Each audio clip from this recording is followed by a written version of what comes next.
میرے اس بیٹے کا ذکر ہمیشہ ہوتا رہے گا، وَذِكْرِي بَاقٍ، ساتھ میرا ذکر بھی ہوتا رہے گا۔ صحیح فرمایا بی بی پاک نے یا نہیں؟ دنیا میں ذکر ہو رہا ہے یا نہیں؟ میں کئی جگہوں پہ گیا ہوں، مسجد کا نام ہی سید آمنہ، مدرسے کا نام ہی سید آمنہ، کتنی کتابیں ان کے نام پر لکھی گئیں، کتنے جلسے ان کے نام پر ہوئے۔ جب آپ نے یہ فرمایا نا ذکری باقٍ، حضور کو کلابے میں لیا ہوا ہے، سینے سے لگایا ہوا ہے، میرا ذکر ہمیشہ باقی رہے گا۔ وہ جو نعت پڑھ رہی تھی اشعار میں وہ مکمل ہو گئی، بازو ڈھیلے ہو گئے۔ حضور فرماتے ہیں میں سینے سے جدا ہوا، کیا دیکھا والدہ کی روح پرواز کر چکی ہے۔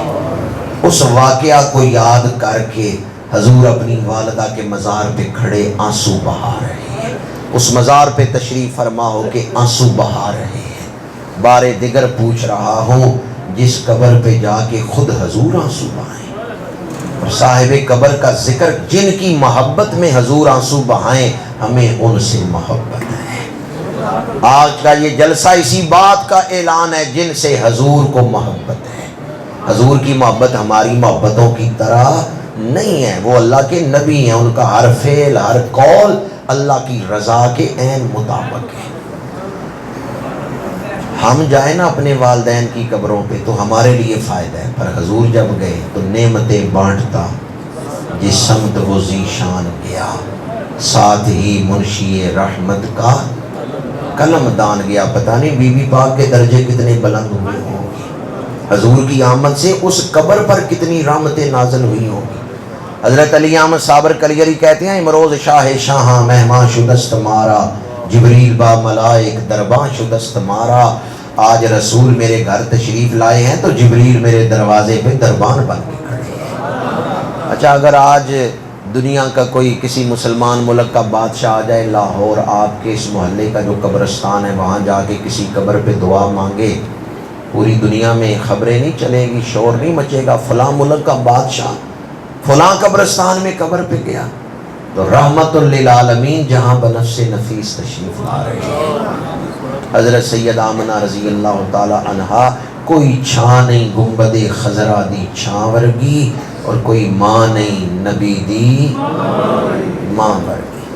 میں نے آپ کے سامنے چند آیات، چند احادیث اور سیرت کی مستند کتابوں سے چند تاریخی روایات بیان کی ہیں، جن سے مطمع نظر مقصد ایک ہی تھا کہ حضور کے والدین بڑی شان والے ہیں۔ ایک دو عقلی دلیلیں دے رہا ہوں۔ ایک بزرگ حضور کے والدین کریمین کی بڑی شان بیان کرتے تھے، تو ایک مولوی صاحب آئے، انہوں نے کہا بابا جی میں نے سنا ہے آپ حضور کے والدین کی بڑی شان بیان کرتے ہیں، کوئی دلیل دیں۔ انہوں نے فرمایا مولانا اس موضوع پر زبان کھولنے سے پہلے یہ سوچ لینا کہیں تمہارے لفظوں سے رسول اللہ کا دل نہ دکھے، کہیں تمہاری زبان سے حضور کا دل نہ دکھے۔ یہ کس کے والدین ہیں جن پر بات کر رہے ہیں؟ مولوی صاحب کو بات نہیں سمجھ آئی، انہوں نے کہا بابا جی کوئی دلیل دیں۔ ان بزرگوں نے کہا میرے مہمان ہو، بیٹھو پہلو کچھ کھاؤ پیو پھر بات کریں گے۔ مہمان کو بیٹھک میں بٹھایا، خود اندر گئے، ٹرے میں انگور رکھ کے لائے، ٹیبل پہ رکھے، لو مولانا انگور کھاؤ۔ انگور بڑے میٹھے تھے۔ انگور کھاتے ہوئے جب مولوی صاحب کو لطف آیا نا تو انہوں نے کہا بابا جی یہ اتنے میٹھے انگور کس دکان سے خریدے ہیں؟ میں تو بازار گیا تھا، مجھے ترش انگور ملے ہیں، میٹھے نہیں ملے، کس دکان سے آپ نے لیے ہیں؟ انہوں نے کہا میں نے کسی دکان سے نہیں خریدے، میرے گھر سین میں کیکر کا درخت لگا ہوا ہے، اس پر بڑے میٹھے انگور لگتے ہیں۔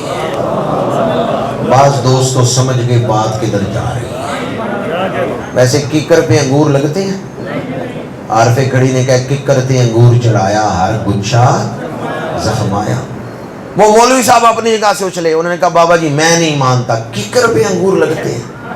ان بزرگوں نے کہا کیکر پہ انگور نہیں نہ لگتے تو کافرہ ماں کے پیٹ سے رب اپنے نبی بھی نہیں پیدا۔ پہلے والدین کو شان دیتا ہے پھر ان کی گود میں اپنے نبی بھیجتا ہے۔